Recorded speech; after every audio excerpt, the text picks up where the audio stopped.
तो देखिए आज हम शुरू करते हैं कैपिटल स्ट्रक्चर थ्योरीज में जो थर्ड थ्योरी है, थर्ड अप्रोच है, ठीक है, that is called traditional approach. Traditional approach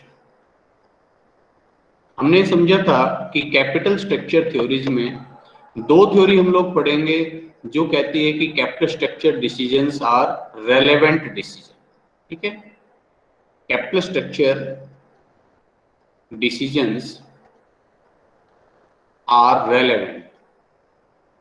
relevant का मतलब these decisions affect the market value of firm, firm की market value and its overall cost of capital, ठीक है। ट्रेडिशनल अप्रोच भी उनमें से एक है। ट्रेडिशनल अप्रोच और एक हमने इसी तरह की रेलेवेंट थ्योरी में हमने पढ़ी थी NI approach, net income approach हमने जो सबसे पहले पढ़ी।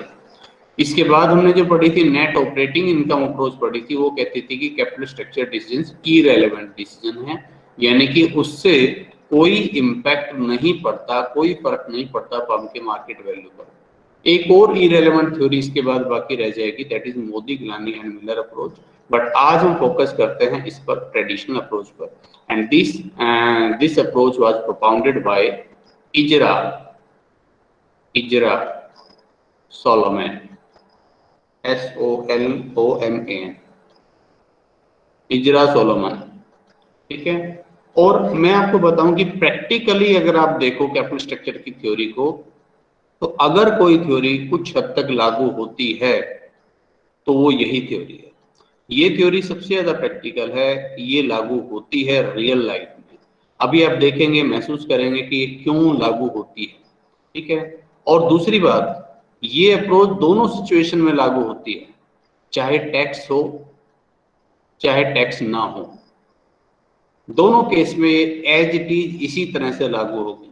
नेट इनकम अप्रोच के बारे में मैंने आपको यही बताया था। मैंने आपसे कहा था कि जो आपकी जो रेलेवेंट थ्योरी है, जो ये कहती है कि कैपिटल स्ट्रक्चर डिसीजंस का इंपैक्ट पड़ता है फर्म की मार्केट वैल्यू पर और उसकी कॉस्ट ऑफ कैपिटल पर, वे थ्योरीज टैक्स के साथ भी लागू होगी, बिना टैक्स के भी लागू होगी। क्योंकि हमारी बेसिक एजम्पशन शुरू में थी कि नो टैक्स, लेकिन बाद में हमने आपको बताया था कि टैक्स के साथ भी हमें इन क्वेश्चंस को करना पड़ेगा। तो ये अप्रोच भी टैक्स के साथ और टैक्स के बिना दोनों सिचुएशन में लागू होगी। जबकि जो इररिलेवेंट थ्योरी है, ठीक है, जो इररिलेवेंट थ्योरी है आपकी NOI अप्रोच हमने पढ़ी और MM अप्रोच, ठीक है, ये लागू होगी अगर नो टैक्स हो, टैक्स नहीं हो तो लागू होगी, अगर टैक्स है तो ये लागू नहीं होगी, ठीक है। लेकिन ये जो दोनों अप्रोच है, NI अप्रोच और ट्रेडिशनल अप्रोच, ये दोनों सिचुएशन में लागू होती है, चाहे टैक्स हो या ना हो। एक तो टैक्स के कंसेप्ट को अपने माइंड में जरूर बैठा लेना। अब मैं इसको प्रैक्टिकल अप्रोच क्यों कह रहा हूं, उसके लिए जरा आप देखिए, समझिए कि कमी कहां रह गई जो NI और NOI अप्रोच में। हमने NI अप्रोच को पढ़ा, हमने नेट ऑपरेटिंग इनकम अप्रोच को भी स्टडी किया, और आज हम पढ़ रहे हैं ट्रेडिशनल अप्रोच, ठीक है। अब जो कुछ हमने समझा उसको हम ग्राफिकली एक बार दिखाने की कोशिश करते हैं। वैसे हमने ग्राफिकली भी दिखाया। तो ग्राफिकली जब हम इसकी कॉस्ट ऑफ कैपिटल की बात कर रहे थे, ठीक है, YOX, मैंने वैसे एक ही ग्राफ में दोनों चीजें दिखाई थी, फर्म की मार्केट वैल्यू भी और उसकी कॉस्ट ऑफ कैपिटल भी, ठीक है। आप इसको चाहें तो ऊपर और नीचे इस तरह से भी बना सकते हो, और चाहो तो आप यहीं पर ही एक लाइन वैल्यू की बना सकते हो, अदरवाइज मैं अलग अलग बना के दिखा देता हूँ इस वाले में। तो यहाँ हमने कॉस्ट ऑफ कैपिटल को लिया था और यहाँ हमने लिया था B/V। B का मतलब डेट, बोरोइंग। तो टोटल फर्म की वैल्यू में बोरोइंग कितनी है। तो नेट इनकम अप्रोच ने हमें क्या कहा, नेट ऑपरेटिंग इनकम अप्रोच ने क्या कहा, और ये ट्रेडिशनल अप्रोच क्या कहेगी, ठीक है, उसको हम समझते हैं। पहले हम कॉस्ट ऑफ कैपिटल पर फोकस करते हैं। नेट इनकम अप्रोच हमें कह रही थी कि इक्विटी महंगा पड़ता है जबकि डेट सस्ता पड़ता है। ठीक है, ये बात इससे हर कोई एग्री है, हम भी एग्री है। इक्विटी महंगा है, क्यों महंगा है? क्योंकि इक्विटी शेयर होल्डर्स के लिए रिस्क अधिक होता है। इक्विटी शेयर होल्डर्स को हमेशा लास्ट में जो बचा वो मिलता है। ठीक है, तो इसलिए जो इक्विटी शेयर होल्डर्स है उनकी एक्सपेक्टेशन अधिक होगी, क्योंकि ज्यादा जोखिम उठा रहे हैं तो ज्यादा एक्सपेक्टेशन है उनकी फर्म से। तो जितनी एक्सपेक्टेशन होती है वही कॉस्ट ऑफ कैपिटल होती है। ये हम चैप्टर कॉस्ट ऑफ कैपिटल वाले में पढ़ चुके हैं। दूसरा जो कारण है कि उस पर किसी तरह का टैक्स का बेनिफिट नहीं मिलता। कॉस्ट ऑफ इक्विटी कैपिटल की जब हम बात करते हैं तो उस पर किसी तरह का हमें टैक्स बेनिफिट नहीं मिलता है।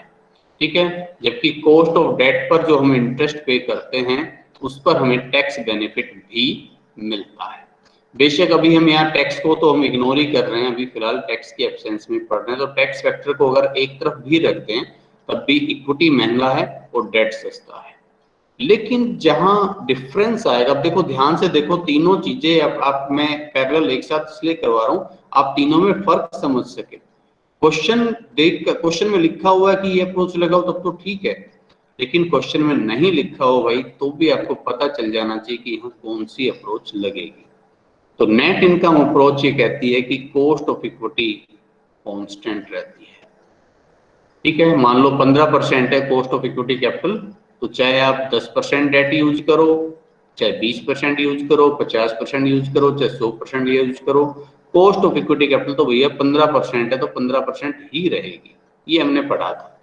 और कॉस्ट ऑफ डेट कहते हैं ये भी कांस्टेंट रहेगी। चाहे आप कितना ही डेट यूज करो, कितनी ही डेट का प्रपोर्शन बढ़ाते जाओ, ठीक है, ये सेम रहेगी। मान लो कॉस्ट ऑफ डेट आपको ब्याज, आपको जो ऋण है वो 10% की रेट पर मिल रहा है तो 10% की रेट ही चालू रहेगी, इसमें कोई चेंज नहीं आने वाला है। तो होता क्या था कि ओवरऑल कॉस्ट ऑफ कैपिटल, अब हमने आपको बताया, ये चीज मैं बार बार रिपीट कर रहा हूं कि इस चैप्टर में सिर्फ दो ही चीजें हैं, एक डेट और दूसरा इक्विटी। कोई प्रेफरेंस चॉइस नहीं है, कोई रिटेन अर्निंग नहीं है, ये हमारी शुरू में ही बेसिक एजम्पशन हम देख चुके हैं। तो उस एजम्पशन के मुताबिक यहाँ जीरो डेट, इस लेवल पर देखो डेट यहाँ क्या है, जीरो, तो यहाँ जीरो डेट है। तो जीरो डेट, जब डेट है ही नहीं तो इसका मतलब इसके पास क्या है, इक्विटी, और जब इक्विटी है तो कॉस्ट ऑफ इक्विटी कैपिटल बोल लो या ओवरऑल कॉस्ट बोल लो, टोटल कॉस्ट ऑफ कैपिटल बोल लो, दोनों बराबर। लेकिन जैसे जैसे अब ये सस्ता जो साधन है वो इसमें बढ़ता चलेगा, इसकी ओवरऑल कॉस्ट ऑफ कैपिटल कम होती चलती है। ये हमने पढ़ा था नेट इनकम अप्रोच में। एनवाई इस पे किस तरह से अलग हो गई, ठीक है, ये बात बोली थी डेविड ड्यूरन ने। डेविड ड्यूरन, एनवाई अप्रोच भी डेविड ड्यूरन की दी हुई है यहां, लेकिन इसने एक बात अलग बोली, वो बड़ी वैसे थोड़ी सी हजम भी नहीं होती, थोड़ी सी कम समझ में बैठती है बात। इन्होंने कहा कि देखो जब आप डेट यूज करते हो तो कॉस्ट ऑफ डेट तो कांस्टेंट रहेगी, एआई तो कांस्टेंट रहेगी, आधी बात तो इसी की, लेकिन कॉस्ट ऑफ इक्विटी बढ़ जाती है। और कितनी बढ़ जाती है, वो कहते हैं इतनी बढ़ जाती है जितना डेट यूज करने से फायदा मिलता है ना उतना ही नुकसान हो जाए, बस इतनी बढ़ जाती है। तो उससे क्या होता है, उससे हमारी overall cost of capital same बनी रहती है। ठीक है, ओवरऑल कॉस्ट ऑफ कैपिटल ना तो कम होती है ना ज्यादा होती है। इस वजह से चाहे आप 10% डेट यूज करो, 20% यूज करो, चाहे 30% यूज करो, आपकी ओवरऑल कॉस्ट ऑफ कैपिटल, ये है ओवरऑल कॉस्ट ऑफ कैपिटल, और ये अनचेंज रहती है। यहाँ ये डाउन हो रही थी, यहाँ नीचे हो जा रही थी, कम हो रही थी, और यहाँ ये कांस्टेंट बनी रहती है। ठीक है, अब ये बड़ी अटपटी सी बात लग रही थी, हमने डिस्कस भी किया था इस पर कि भाई कॉस्ट ऑफ इक्विटी कैपिटल बढ़ती है, समझ में आता है भाई, ठीक है, जब हम डेट यूज करेंगे तो इनका रिस्क बढ़ेगा और इनका रिस्क बढ़ेगा तो बढ़नी चाहिए। तो यहाँ डेविड ड्यूरन, ये जो एनआई अप्रोच में बात गलत थी कि केई और केआई कांस्टेंट रहती है, दोनों बातें गलत थी। यहाँ गलती सुधारी लेकिन आधी सुधारी, कॉस्ट ऑफ इक्विटी कैपिटल को तो बढ़ा दी लेकिन कॉस्ट ऑफ डेट भी तो बढ़ता है भाई। जब आप आपके पास सोचो, आपके पास 10 लाख रुपए का आपका बिजनेस है सारा, वो 10 लाख रुपए में से 8 लाख रुपए आपने पहले ही लोन ले रखे हैं, 2 लाख रुपए मात्र आपका अपना पैसा है, और आप फिर और लोन लेने के लिए चले जाओ, बैंक इतनी आसानी से आपको लोन थोड़ी देगा, बैंक कहेगा पहले से इतना सारा है, और अगर मिल भी गया तो फिर वो लोन महंगा मिलेगा। ठीक है, लेकिन डेविड ड्यूरेंट ने इस तरफ ध्यान नहीं दिया, और बल्कि एक चीज और दिलचस्प और अटपटी रही, वो कहता है कि कॉस्ट ऑफ इक्विटी बढ़ेगी भी उतनी जितना फायदा होगा, इससे ओवरऑल कॉस्ट ऑफ कैपिटल कम रहेगी। भाई ये तो कम, मान लीजिए ज्यादा भी बढ़ सकती है, ज्यादा बढ़ी तो केओ बढ़ जाएगा, और कम बढ़ी तो केओ कम हो जाएगा। भाई नुकसान कम हुआ, फायदा ज्यादा हुआ, तो ओवरऑल कॉस्ट ऑफ कैपिटल कम भी हो जानी चाहिए, लेकिन यहाँ उस तरफ उसने ध्यान नहीं दिया। लेकिन ट्रेडिशनल अप्रोच को मैं प्रैक्टिकल क्यों बोल रहा हूं, यहाँ इजरा सोलोमन क्या कहते हैं, वो कहते हैं कि देखो भाई, ना cost of equity capital constant रहती है और ना ही कॉस्ट ऑफ डेट कांस्टेंट रहती है। तो ये बात समझ में आती है। वो कहते हैं कि कॉस्ट ऑफ इक्विटी कैपिटल भाई बढ़ती है, जैसे जैसे आप डेट यूज करते हो वो बढ़ेगी। हाँ ये बात अलग है, पहले थोड़ा सा धीमी रफ्तार से बढ़ती है, बाद में तेजी से बढ़ती है। कॉस्ट ऑफ डेट वो भी बढ़ेगी, वो भी हो सकता है कुछ लेवल तक तो कांस्टेंट भी रह जाए, उसने इस चीज से मना नहीं किया। भाई मैं शुरू में पहला 10% लोन लेने गया, उन्होंने कहा जी 10% की रेट पे दे देंगे, आगे 10% और लोन लेने गया, उसने कहा चलो ये भी 10% पर दे देंगे, नेक्स्ट मैंने कहा कि और थोड़ा सा लोन चाहिए, हो सकता है वो उसको भी 10% पर दे दें, लेकिन आगे जाएंगे तो कहीं ना कहीं वो इसको जरूर बढ़ाएंगे, महंगी हो जाएगी ये रेट। तो कॉस्ट ऑफ इक्विटी कैपिटल भी इसी तरह से पहले बढ़ती है धीरे धीरे और फिर तेजी से बढ़ती है, और दोनों ही ये कांस्टेंट नहीं रहती प्रैक्टिकल लाइफ में भी, इसीलिए मैं इसको प्रैक्टिकल अप्रोच बोल रहा हूँ। और इससे नतीजा क्या होगा, ओवरऑल कॉस्ट ऑफ कैपिटल पर असर क्या होगा, देखो शुरुआत तब है जब केई बढ़ रही है और केआई भी बढ़ रही है, और इसने ऐसी कोई तराजू नहीं लगाई कि भाई जितना फायदा उतना नुकसान, जितना नुकसान उतना फायदा, ऐसा उसने कुछ नहीं कहा। इसने कहा कि शुरू में दोनों बढ़ेंगे, लेकिन शुरू में दोनों धीमी रफ्तार से बढ़ रहे होंगे, और धीमी रफ्तार से जब बढ़ रहे होंगे तो हमारे पास डेट यूज करने का फायदा अधिक हो रहा होगा, नुकसान कम हो रहा होगा, तो इसलिए ओवरऑल कॉस्ट ऑफ कैपिटल कम होगी हमारी। लेकिन एक लेवल के बाद ये जब दोनों बढ़ने लगी है तो बढ़ा हुआ नुकसान हमारे लिए अधिक हो जाएगा फायदे के बजाय, और ये ओवरऑल कॉस्ट ऑफ कैपिटल फिर ये बढ़ने लग जाएगी। ठीक है, केओ फिर उस केस में बढ़नी शुरू हो जाएगी। ठीक है, तो यहाँ ये इजरा सोलोमन ने कहा है कि एक लेवल तक तो फायदा मिलता है, लेकिन हमेशा आप एनआई अप्रोच की तरह कह दो जी, इसका मतलब तो ये कि 100% डेट यूज कर लो, ये ठीक नहीं। जिस लेवल पर आपकी ओवरऑल कॉस्ट ऑफ कैपिटल न्यूनतम है, बस उतना देख लो। ये मान लो 10% या 20% या 30%, तो भाई आप 30% की फाइनेंसिंग तो डेट से करो, बाकी इक्विटी से। और इसी में साथ में मैं अगर ये नीचे और इस ग्राफ को बढ़ाकर इसी में फर्म की मार्केट वैल्यू भी दिखाने लग जाऊं, तो मार्केट वैल्यू क्या चल रही थी, ये तो कह रहे थे कि मार्केट वैल्यू हमेशा बढ़ती चली जाती है, फर्म की मार्केट वैल्यू। ठीक है, और एनओआई अप्रोच क्या कह रही थी कि चेंज ही नहीं होती, मार्केट वैल्यू तो सेम रहती है भैया, यहाँ बढ़ती जाती है। और यहाँ ये क्या कहेंगे, ये कह रहे हैं कि मार्केट वैल्यू देखो भाई शुरू में तो बढ़ती है, नो डाउट, शुरू में मार्केट वैल्यू आपकी बढ़ेगी। ठीक है, लेकिन जिस लेवल पर कॉस्ट ऑफ इक्विटी कैपिटल आपकी अधिकतम है, सॉरी न्यूनतम है, वहां पर आपकी मार्केट वैल्यू जो है वो अधिकतम होगा, और उसके बाद आपने और डेट बढ़ाया तो फिर ये मार्केट वैल्यू बढ़ने के बजाय कम होनी शुरू हो जाएगी। ठीक है, तो ये इजरा सोलोमन बताते हैं। अब देखो इसको किस तरह से, और मैं आपको बता देता हूँ कि न्यूमेरिकल क्वेश्चन अगर आया कैपिटल स्ट्रक्चर में तो सबसे ज्यादा चांसेस उसके हैं कि वो इस अप्रोच में से ही आता है, क्योंकि प्रैक्टिकली बात बनती है इसमें। और इसमें चाहे टैक्स के साथ भी हम करना चाहें तो टैक्स के साथ भी कर सकते हैं, बिना टैक्स के करना चाहें तो उसको बिना टैक्स के भी कर सकते हैं, दोनों सिचुएशन में लागू होगी। तो एक बार फिर से आपके लिए ये y/o(x), तो अब ध्यान रहेगी भाई आपको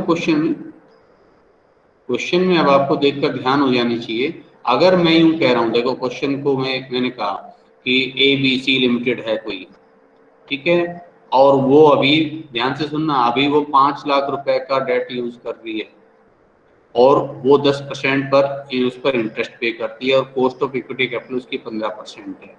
ठीक है, फिर कंपनी विचार कर रही है कि इस 5 लाख रुपए के डेट को बढ़ाकर 6 लाख रुपया कर दिया जाए।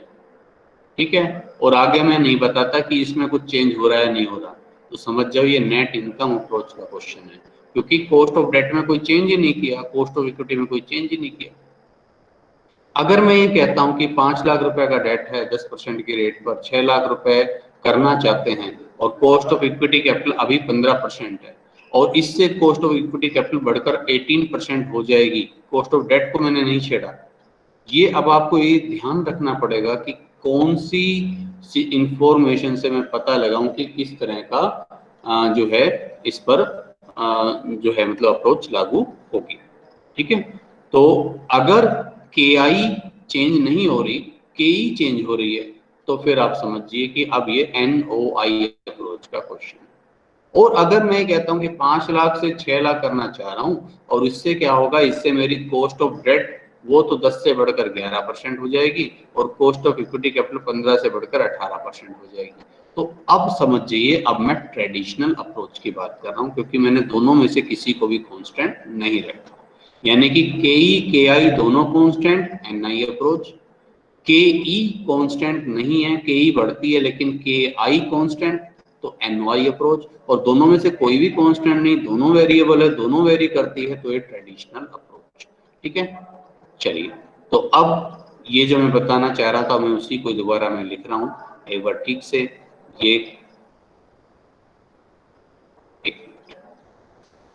ये आपकी कॉस्ट ऑफ डेट, ये कॉस्ट ऑफ इक्विटी और ये ओवरऑल कॉस्ट ऑफ कैपिटल। जहां पर ये न्यूनतम है वो आपके लिए ऑप्टिमम कैपिटल स्ट्रक्चर हो जाएगा और इस लेवल पर फर्म की मार्केट वैल्यू जो है वो अधिकतम होगी। इसके बाद फर्म की मार्केट वैल्यू कम होने लग जाएगी। ये डेट के प्रोपोर्शन को दिखाती है। ठीक है, अब क्वेश्चन इसमें किस तरह के आएंगे, आइए सीधा उसी की बात करते हैं। ठीक है, तो यहाँ भाई आपको क्वेश्चन जो मिलेंगे जिस तरह के, जैसे कि मैंने बताया कि न्यूमेरिकल क्वेश्चन सबसे ज्यादा इसमें इसी अप्रोच में से बनते हैं। तो मैं एक एग्जांपल इसमें ले रहा हूँ, calculate the market value of firm, value of shares, average cost of capital from the following information. हमारे पास नेट ऑपरेटिंग इनकम है, ठीक है, टोटल इन्वेस्टमेंट है और फर्म अगर डेट यूज नहीं करती तो कई इतनी है, 8 लाख यूज करती है तो इतनी और 10 लाख यूज करती है तो इतनी। ठीक है, अब देखो पता कैसे चल रहा है, मैंने कुछ नहीं कहा, मैं सिर्फ ये लिख रहा हूँ भाई आपके पास ये है net operating income, net operating income जिसको हम ईबीआईटी बोलते हैं। ठीक है, ध्यान से देखना, ये मैंने कहा भाई आपके पास 3 लाख रुपए की तो नेट ऑपरेटिंग इनकम है और मैंने कहा टोटल इन्वेस्टमेंट आपके पास है 15 लाख रुपए का। फिर मैं कहता हूं आपसे कि जो इक्विटी कैपिटलाइजेशन रेट को स्टॉक इक्विटी कैपिटल को बोलते हैं भाई, कई बार बता चुका हूं, इक्विटी कैपिटलाइजेशन रेट के ई। तो कहता है 3 अलग अलग सिचुएशन है, अगर फर्म यूज नो डेट, अगर फर्म डेट यूज नहीं करती, प्योर इक्विटी से ही काम चलाती है, तो कॉस्ट ऑफ इक्विटी कैपिटल 10% रहेगी। ठीक है, और अगर फर्म 8 लाख रुपए डेट यूज करती है अपने कैपिटल स्ट्रक्चर में, तो ये बढ़ जाएगी 11% हो जाएगी। अगर फर्म 10 लाख रुपए का डेट यूज करती है तो ये बढ़कर 15% हो जाएगी। और कॉस्ट ऑफ डेट के आई, यहाँ तो डेट है ही नहीं, जब हम 8 लाख डेट यूज करते हैं तो 8 लाख का लोन तो हमें मिल जाएगा 6% की रेट पर, लेकिन अगर हम 10 लाख डेट यूज करते हैं तो फिर ये मिलेगा हमें 8% की रेट। मैं कहता हूं कि भाई बताओ फर्म को कितना डेट लेना चाहिए, चलिए मैंने ये कह दिया फर्म को कितना डेट यूज करना चाहिए, ऑब्वियसली यार इन पर मार्केट वैल्यू निकाल कर देख लो, जहां फर्म की मार्केट वैल्यू अधिकतम हो वो लेना चाहिए। पता भी चल रहा है आपको कि ट्रेडिशनल अप्रोच है, क्योंकि के आई भी चेंज हो रहा है, के ई भी चेंज हो रहा है। हाउ विल यू डू, कैसे करेंगे देखिए। बड़ा सिंपल सा है, फॉर्मेट इसका वही रहेगा जो हम अभी तक यूज करते आ रहे हैं। इस क्वेश्चन में टैक्स नहीं है, मैं एक बार इसको भी यहाँ बिना टैक्स के करके दिखाता हूँ, फिर अगर इस क्वेश्चन में टैक्स होता तो हम कैसे करते हैं उससे भी हम इसको करते हैं। तो पहले मैंने लिया भाई सिचुएशन नो डेट यानी कि प्योर इक्विटी, दूसरी है 8 लाख रुपए का डेट, और तीसरी है भाई 10 लाख रुपए का डेट।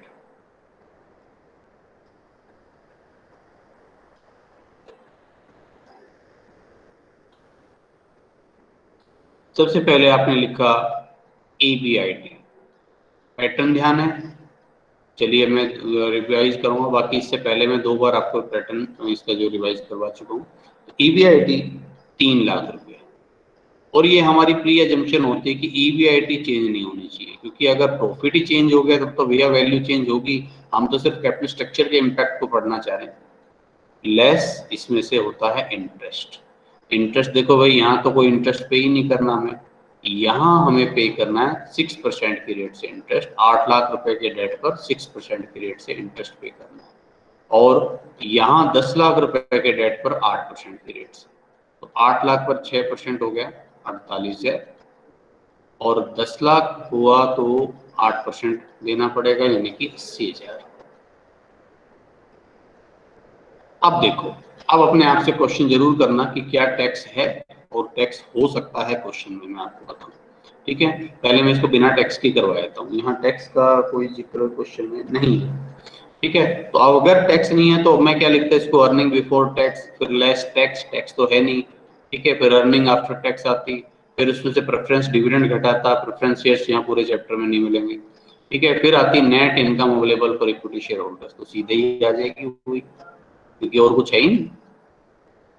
3,02,52,000 और 2,20,000, ये net income available for equity shareholders आ गई। अब हमने पढ़ा था कि जो कॉस्ट ऑफ इक्विटी कैपिटल है, कैपिटल स्ट्रक्चर में हम लोग कैसे निकालते हैं, NI को S से डिवाइड करते हैं, S का मतलब होता है market value of equity, equity shares की टोटल मार्केट वैल्यू, और NI होती है net income available for equity share holders, और यहां से हमने एक फॉर्मूला ड्राइव किया था कि S यानी कि मार्केट वैल्यू ऑफ इक्विटी अगर आपको निकालनी हो तो NI डिवाइडेड बाय KE हो जाएगा। तो यहाँ पर मैं इसको डिवाइड करने वाला हूँ KE, इक्विटी कैपिटलाइजेशन रेट, जो कि ये 3 रेट्स हम देख पा रहे हैं, अगर डेट नहीं है तो 10%, नहीं तो 11%, और 10 लाख का डेट यूज करते हो तो फिर ये हो जाएगी भाई 15%, तो 10, 11 और 15,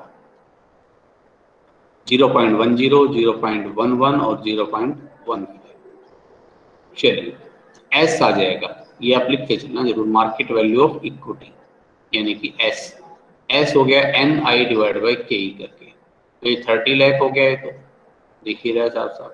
2,52,000 को 0.11 से डिवाइड करते हैं, 2,52,000 डिवाइड बाई 0.11, तो ये आता है 22,90,909, और 2,20,000 को डिवाइड कर दो 0.15 से, तो ये आता है 14,66,667। इसमें प्लस ऐड कर दीजिए मार्केट वैल्यू ऑफ डेट, यहाँ तो डेट ही नहीं है भाई, यहाँ डेट था कितने का, 8 लाख का, और यहाँ डेट था 10 लाख रुपए का। तो आइए जरा देखते हैं कितनी फर्म से मार्केट वैल्यू बनती है। तो मार्केट वैल्यू निकालने का पैटर्न भाई वही है, so we market value of firm लिखना जरूर, market value of firm V S plus B, तो 30 लाख, यहाँ होगी 30,90,909, और यहाँ रहेगी भैया ये सिर्फ 24,66,667। आप क्लियर कट देख सकते हैं जो बात कहने जा रहे थे, ठीक है। हम ये नहीं कह रहे कि ये ऑप्टिमम लेवल है, लेकिन जो वो बिल्कुल पीक वो ऑप्टिमम लेवल ढूंढना तो बड़ा मुश्किल है, वो तो ट्रायल एंड एरर कर करके देखे जाओ। लेकिन यहाँ अगर मेरे पास 2 ऑप्शन है, 8 लाख और 10 लाख के लोन वाला, तो मैं कहूंगा भाई 8 लाख का लोन आपके लिए बेटर है, क्योंकि 10 लाख के लोन पर तो आपके फर्म की मार्केट वैल्यू कम हो जाएगी, ठीक है। तो इस तरह से तो मार्केट वैल्यू निकालते हैं। अब क्वेश्चन किस तरह के आएंगे, सिंपली इस तरह के भी आ सकते हैं, और अच्छा अभी पहले इसमें थोड़ा सा काम और कर लेते हैं। मैंने कहा कि इसकी ओवरऑल कॉस्ट ऑफ कैपिटल और निकाल दो भाई, ओवरऑल कॉस्ट ऑफ कैपिटल यानी कि के। अब यहाँ तो मैं क्या निकालूं, उसके पास है ही सिर्फ इक्विटी, तो जो इक्विटी है वही ओवरऑल कॉस्ट है, तो के कितना हो जाएगा यहाँ पर, तो जो के और के ओ कितना 10% था ना, तो ये तो 10% हो गया, इसका तो क्या निकालना। हाँ इसका देखो, इसके लिए हम फॉर्मूला लगाते हैं बी बाय वी के आई एस बाय वी के ई। ठीक है, बी कितना है डेट 8 लाख, वी कितना है 30,90,909, के आई कितना है पॉइंट, यहाँ लोन कितना था 6% था भाई 0.06, एस कितना था 22 लाख अभी था ना 90,909, हाँ जी 22,90,909 डिवाइड बाय 30,90,909 और कॉस्ट ऑफ इक्विटी कैपिटल यहाँ कितनी हो गई थी 11%, 0.11। चलिए सॉल्व करें, देखते हैं कितना आता है। तो वही 8 लाख डिवाइडेड बाई 30,90,909 जो आया उसको मैंने मल्टीप्लाई किया 0.06 से, जो आया मैंने उसको m प्लस कर दिया। अब 22,90,909 डिवाइड किया मैंने 30,90,909, ठीक है, जो आया उसको मैंने मल्टीप्लाई कर दिया 0.11 से और इसको भी m प्लस कर दिया, तो मेमोरी रिक्वायर्ड करते हैं तो वैल्यू आती है 0.0970 यानी कि 9.7%। आप देख पा रहे हैं कॉस्ट ऑफ कैपिटल जो 10% थी वो कम हो गई है, वही बात हम बता रहे थे शुरू में, कम होती है, जब ये कम होती है तो वैल्यू बढ़ती है, और यहाँ वैल्यू गिर रही है तो आप देखना कॉस्ट ऑफ कैपिटल बढ़ जाएगी। ठीक है, एक बार इसको भी कर लेते हैं। चलिए यहाँ मैंने करना है वही फॉर्मूला लगाया, तो डेट कितना है यहाँ 10 lakh, B by V value कितनी है 24,66,667 और के आई कितना है 0.08 प्लस एस बाय वी, ठीक है, एस मार्केट वैल्यू कितनी है 14,66,667 डिवाइड बाय 24,66,667 और ये कितना है भाई, कॉस्ट ऑफ इक्विटी कैपिटल कितना है 0.15।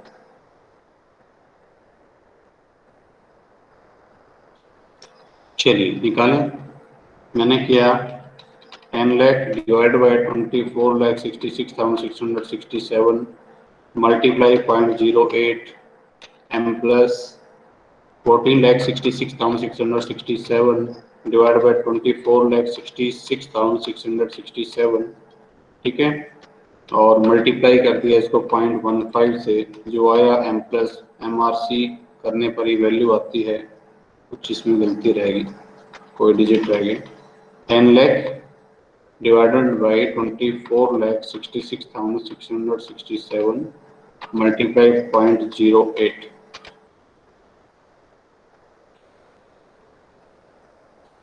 और फिर मैंने किया 14,66,667 डिवाइड बाई 24,66,667 मल्टीप्लाई 0.15, हाँ जी ये आती है 0.12162 यानी कि 12.162%। जो आपकी कॉस्ट पहले कम हो रही थी 9.7% थी, वो बढ़कर 12.162% हो गई। ठीक है, तो यही बताने की कोशिश की है इजरा 16 में। अब अगर मान लो मैं इसी क्वेश्चन में मैं ऐड कर देता हूँ कि यहाँ टैक्स भी है, ठीक है, इसी में बता देते हैं, अगर टैक्स भी होता और समझाने के लिए आसानी के लिए मैं भी 50% टैक्स ले रहा हूँ, तो आसानी से हो जाएगा, तो तब क्या करते हैं, तब उस केस में हमारा क्या होता है, ये आप इसको ऐसे करते हैं, इंटरेस्ट घटाया, फिर मैं इसको बोलता अर्निंग बिफोर टैक्स, ठीक है, फिर ये आ जाता 3 लाख 2,52,000 और 2,20,000, फिर इसमें से करता मैं लेस टैक्स, टैक्स हो जाता 50%, अपनी सुविधा के लिए मैंने लिया है इसका 50% ताकि आधा कर सकूँ, ये हो जाता 1,26,000 और ये हो जाता 1,10,000। तो तब ये नेट इनकम आ जाती, क्योंकि आगे प्रेफरेंस शेयर तो यहाँ में नहीं थे। ये आती 1,50,000, 1,26,000 आती फिर ये, और ये 1,10,000। फिर मैं इसको एस करता NI डिवाइडेड बाई KE, तो ये वैल्यू आती फिर 15 लाख। ये वैल्यू कितनी आती है 1,26,000 डिवाइडेड बाय 0.11 आधी हो जाती है एक्चुअली, ठीक है। 1,26,000 डिवाइडेड बाय 0.11, तो ये वैल्यू बनती फिर एस 11,45,454, और ये बन जाती फिर 1,10,000 डिवाइड बाय 0.15, तो 7,33,333, ठीक है। और फिर जब इसमें बी जुड़ता तो ये वैल्यू कितनी बनती 15 लाख, ये वैल्यू कितनी बनती 11 और 8 19, 19,45,404, ठीक है। और यहाँ कितनी हो जाती है, यहाँ 10 और 7 17,33,333। अब आपके मन में एक कंफ्यूजन हो सकता है जो मैं देख पा रहा हूँ सामने, कि आप ये कहेंगे कि वहां तो ये वैल्यू इससे कम हो गई थी, 30 लाख से कम हो गई थी, यहाँ इस पहले वाले से कम नहीं हुई, क्यों? देखो हम ये कह रहे हैं कि फायदा यहाँ तक है, इसके बाद नुकसान शुरू हो गया। वो नुकसान कितना हुआ वो डिपेंड करता है टैक्स रेट पर। अब ये 50% टैक्स रेट है भैया, जो कमाया यहाँ तो आधा टैक्स में चला गया, ठीक है। इस वजह से यहाँ आपको दिख रहा है कि अभी भी थोड़ा सा फायदा है, क्योंकि टैक्स का एडवांटेज हो गया, ठीक है। हो सकता है और आगे बढ़े तो ये और गिर जाए, ठीक है। टैक्स रेट मान लो 20 या 25% होती, 30% होती, तो हो सकता है ये वैल्यू यहाँ पर इस 15 लाख से नीचे चली गई होती, ठीक है। तो ये डिपेंड करता है, बट जो हमारी थ्योरी है, जो फिर हम ये नहीं कह रहे वैल्यू उतनी आएगी, हम ये कह रहे हैं कि जो आपकी वैल्यू पहले बढ़ेगी और फिर उसके बाद गिरावट की तरफ शुरू हो जाएगी। मैं ये नहीं कह रहा कि गिर के इससे नीचे ही आएगी, ठीक है। तो वो बात अभी भी लागू हो रही है। और इस तरह के क्वेश्चन में अब यहाँ आपको ओवरऑल कॉस्ट ऑफ कैपिटल भी निकालनी हो तो उसके पहले भाई KD जरूर निकाल लेना, और KD हो जाएगा KI 1 माइनस टी। तो टैक्स रेट हमने 50% ली है, तो KI कितना हो जाएगा भाई? पहली सिचुएशन में KI है 6%, तो KD हो जाएगा भाई 0.06, 1 माइनस 0.5 यानी कि 0.03, ठीक है। और दूसरी सिचुएशन में जब KI 8% है तब KD कितना हो जाएगा 0.08, 1 माइनस 0.5, तो ये 0.04 बैठेगा, ठीक है। और बस चेंज ये आएगा कि ये वैल्यू चेंज हो जाएगी, ठीक है। एक बार इस वाले में कर ही देता हूँ। वैल्यू कितने B बाय V, B है 8 लाख, ठीक है। B है 8 लाख, फॉर्मूला क्या लिखेंगे B बाय V KI के बजाय S बाय V KE। और ये एक्सप्लेन मैं काफी कर चुका हूँ, आपको पिछले लेक्चर में बता चुका हूँ कि KI और KD कुछ नहीं है, कॉस्ट ऑफ डेट ही है। बस हमने अपनी सुविधा के लिए जब टैक्स नहीं होता तो हम उसको KI बोलते हैं, टैक्स के साथ हम उसको KD बोल देते हैं। तो 8 लाख डिवाइडेड बाई वैल्यू कितनी थी फर्म की 19,45,454, 19,45,454, और KD कितना है 0.03, बस ये चेंज आएगा। एस था 11,45,454 डिवाइड बाई 19,45,454, और गुना ये कितना था 0.11, ठीक है। इसको सॉल्व कर लीजिए, ये ओवरऑल कॉस्ट ऑफ कैपिटल आएगी। और दूसरे वाले को करोगे तो ये वैल्यू चेंज हो जाएगी, और यहाँ 0.03 की जगह 0.04 आ जाएगा, 0.11 की जगह 0.15 आ जाएगा। तो इस तरह से इनको किया जाता है। अब जल्दी से दो क्वेश्चन हम वो लेंगे जिस तरह के क्वेश्चन एग्जाम में जनरली आते हैं, ठीक है। उनको एक बार और देख लेते हैं ताकि इसको हम कंप्लीट कर सकें। तो एग्जाम में जो जनरली क्वेश्चन आते रहे हैं जिस तरह के, मैं पहले उन दोनों को ही ले रहा हूँ। तो एक क्वेश्चन है कि आपको अलग अलग डेट इक्विटी रेशियो दे रखा है, डेट इक्विटी रेशियो। क्वेश्चन आपके लिए छोड़ेंगे, मैं आपको शुरू करके बता दूंगा कि करना कैसे है। कॉस्ट ऑफ डेट, ठीक है, in percentage, cost of debt percentage में, cost of equity in percentage. अब आप देख रहे हैं अलग अलग लेवल पर cost of debt, cost of equity change हो रही है, तो आप समझ जाओ ट्रेडिशनल अप्रोच का क्वेश्चन है। तो डेट इक्विटी है 0:100, मतलब डेट इक्विटी, डेट अगर 0, इक्विटी 100%, मतलब 100% डेट यूज कर रहे हैं। फिर है 10:90, 20:80, 30:70, ठीक है, और फिर है 40:60, यानी कि 40% डेट, 40% इक्विटी यूज करें, 50-50 करें तो, और 60-40 करें, इसी तरह से आगे भी दे रखा है, बस काफी बाकी समझने के लिए। कॉस्ट ऑफ डेट क्या रहेगी? 6%। 6% मैंने आपको बताया भी था कि कुछ लेवल तक कांस्टेंट रह सकती है, ऐसी बात नहीं है कि हमेशा ही बदले। 6.5%, फिर यहाँ हो जाएगी 6.5%, 7%, 7.5%, और ये 8%। और कॉस्ट ऑफ इक्विटी 13%, ठीक है, 13%, 13.5%, ठीक है, 14, 15, 17, 21, 14, 15, 17, 21। अब ये नहीं कि क्वेश्चन को एकदम देखते हैं आप उसको करने के लिए टूट पड़े, पहले उसको समझ लें उसमें और क्या है। तो इसमें एक बार अच्छे से देख लो कि कहीं टैक्स रेट वगैरह तो नहीं है। इस क्वेश्चन में टैक्स रेट का कोई जिक्र नहीं है, ना ही इसमें ईबीआईटी दे रखी है। जब ईबीआईटी ऑपरेटिंग प्रॉफिट नहीं है तो तुम्हारे पास अब वैल्यू ऑफ फर्म निकालने के लिए कोई ऑप्शन नहीं। अब यहाँ वैल्यू ऑफ फर्म से काम नहीं चलेगा, यहाँ सारा सॉल्यूशन होगा अब सिर्फ के ओ के बेस। तो आपको सिंपली क्या करना है, के ओ निकालना है। और के ओ निकालने के लिए क्या करोगे, देखो मैं, इसमें टाइम काफी लगेगा, अगर मैं दोबारा पूरा करवाता हूँ तो आपको करना क्या है, टेबल नए सिरे से बनाना। अभी जो रेड उससे मैं जो लिख रहा हूँ, समझ लो नए पेज पर नए सिरे से टेबल बना रहा हूँ। मैं सबसे पहले लिखूंगा B/V। B/V यानी कि डेट का प्रपोर्शन 0:100, यानी कि डेट 0, ठीक है। 10:90, 10:90 का मतलब क्या हुआ कि 10 डेट, 90 इक्विटी, तो टोटल वैल्यू तो हर बार सो ही है ना, तो B/V हो जाएगा 0.10। 10% का डेट, 20% का डेट, 30% डेट, 40% डेट, ऐसे चलेगा, 50% डेट, और 60% डेट, ये B/V। और फिर आप लिखेंगे S/V। जब ये 0 है तो ये कितना हो जाएगा, 1, यहाँ लिख दूं S/V 1, ठीक है। यहाँ 0.1 का मतलब हो जाएगा, ये जब 0.1 है तो ये 0.9, ये 0.8, 0.7, 0.6, 0.5, 0.4, ये B/V और S/V हो गया।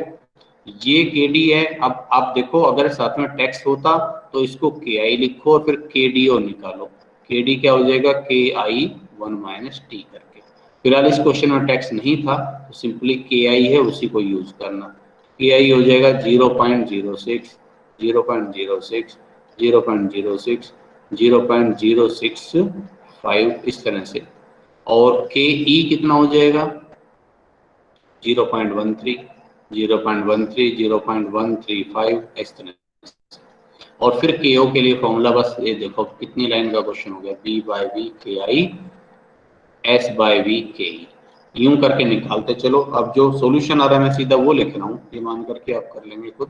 13, 12.3, 12, फिर आता है 11.75, फिर आता है 11.80, आगे करेंगे तो 12.25, और 13.20। तो अब आप यहाँ देखो इसमें लोएस्ट वैल्यू कहाँ आ रही है, लोएस्ट कॉस्ट ऑफ कैपिटल कहाँ आ रही है, ये आ रही है। तो आप अब इसको मार्क कर दो, और ये लोएस्ट कहाँ पर आ रही है, 1 2 3 4, 1 2 3 4, ये वाला। ये यहाँ सीधी लाइन में नहीं खींच पा रहा, आप जब करेंगे तो लाइनिंग वाली कॉपी में बिल्कुल साफ नजर आएगा। तो आप यहाँ इसको मार्क कर देंगे कि 11.75 is the lowest cost of capital, lowest overall cost of capital कहाँ पर है, 30%, जब हम 30% डेट यूज करते हैं। तो बस यही ऑप्टिमम कैपिटल स्ट्रक्चर है। रिप्लाई कर दीजिए कि 30% डेट कंपनी को यूज करना चाहिए, 70% इक्विटी से काम चलाना चाहिए, क्योंकि वहां पर फर्म की जो कॉस्ट ऑफ कैपिटल है वो न्यूनतम होगी। ठीक है, और जब कॉस्ट ऑफ कैपिटल न्यूनतम होगी तो वैल्यू ऑफ फर्म अपने आप ही अधिकतम हो जाएगी। ठीक है, और या फिर क्वेश्चन ऐसे आते हैं कि इसमें अगर साथ में ईबीआईटी भी और दे रखी होती है, यहाँ पर इसी क्वेश्चन में मैं ईबीआईटी और दे देता कि फर्म की ईबीआईटी वही 3 लाख रुपया है। ठीक है, तो फिर शायद हम आगे थोड़ा सा बढ़ सकते थे, फिर उसमें मुझे डेट की वैल्यू और बतानी पड़ती कि डेट कितना, या जीरो इससे काम नहीं चलता, फिर डेट की भी वैल्यू बताता 5 लाख 6 लाख 10 लाख, तो तब वहां पर हम फर्म की मार्केट वैल्यू भी निकाल सकते थे। ठीक है, तो इस तरह के क्वेश्चंस इसमें आ सकते हैं।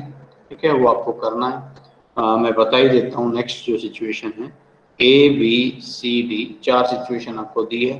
ये डेट, ये इक्विटी, इस बार क्वेश्चन थोड़ा सा ऐसे ले दिया है, 1 लाख का डेट, 2 लाख रुपए का डेट, 3 लाख रुपए का डेट और 4 लाख रुपए का डेट। नेक्स्ट क्वेश्चन की बात कर रहा हूँ, इक्विटी है 4 लाख, 3 लाख, 2 लाख और 1 लाख। ठीक है, और ये आपके पास कॉस्ट ऑफ डेट दे रखा है, ये कॉस्ट ऑफ इक्विटी दे रखा है। ठीक है, और बस अगर इतना ही हो, ईबीआईटी नहीं हो, तब तो आप क्या करो भैया, बी बाय बी निकाल लो। भाई 1 लाख डेट, 4 लाख इक्विटी, तो वैल्यू कितनी होगी, वी कितनी, 5 लाख, यानी कि डेट हो गया 1 लाख में 5 लाख, 5 लाख में 1 लाख, यहाँ 2/5 हो जाएगा। यहाँ 3 लाख डेट, टोटल 5 लाख की वैल्यू में तो 3/5, यहाँ 4/5 ऐसे। और एस बाय बी हो जाएगा 4/5, 3/5, 2/5 और 1/5। और फिर आगे ये के आई रहा, ये के ई रहा। अगर एक्स भी है तो के डी निकाल लेना, के डी इज इक्वल टू हो जाएगा के आई 1 - टी करके। ठीक है, और ओवरऑल कॉस्ट ऑफ कैपिटल निकाल देना। और अगर ईबीआईटी भी मौजूद है तो अब फिर इस क्वेश्चन में फिर हमें मार्केट वैल्यू भी निकालनी चाहिए। अगर ईबीआईटी मौजूद है तो फिर मार्केट वैल्यू निकाल कर दिखाइए। फिर आप इस तरह से कर देते कि, अभी मैं करके बता देता हूँ, प्रेजेंटेशन आपकी अपनी है, जैसे भी आप करके बताना चाहें। प्रेजेंटेशन किस तरह से दिखा रहे हैं कोई फर्क नहीं पड़ता, अब चाहे आप ए बी सी डी ऐसे लिख दो,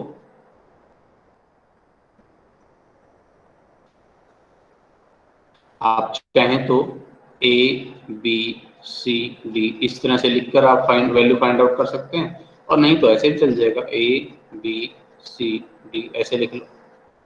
यहाँ आपने लिखा ईबीआईटी, ठीक है, ईबीआईटी में से लेस करो इंटरेस्ट, अर्निंग बिफोर टैक्स आ जाएगा, टैक्स है तो लेस करो टैक्स। ठीक है, अर्निंग आफ्टर टैक्स यानी कि नेट इनकम आ जाएगा, डिवाइड करो इसको एस से, सॉरी ए ई से, तो एस आ जाएगा, एस में बी जोड़ो बी आ जाएगा, और साथ साथ के ओ भी निकाल दो। ठीक है, तो किसी भी तरह से दिखा दो, या ऊपर ए बी सी डी लिखते हो तो उस तरह से फाइंड आउट कर सकते हो। जहां पर वी मैक्सिमम के ओ मिनिमम, वो आपके लिए ओवरऑल कॉस्ट ऑफ, वो आपके लिए ऑप्टिमम कैपिटल स्ट्रक्चर बन जाता है। ठीक है, तो इसको आप थोड़ा सा जरूर प्रैक्टिस कर लो, एग्जाम पॉइंट ऑफ व्यू से ज्यादा इम्पोर्टेंट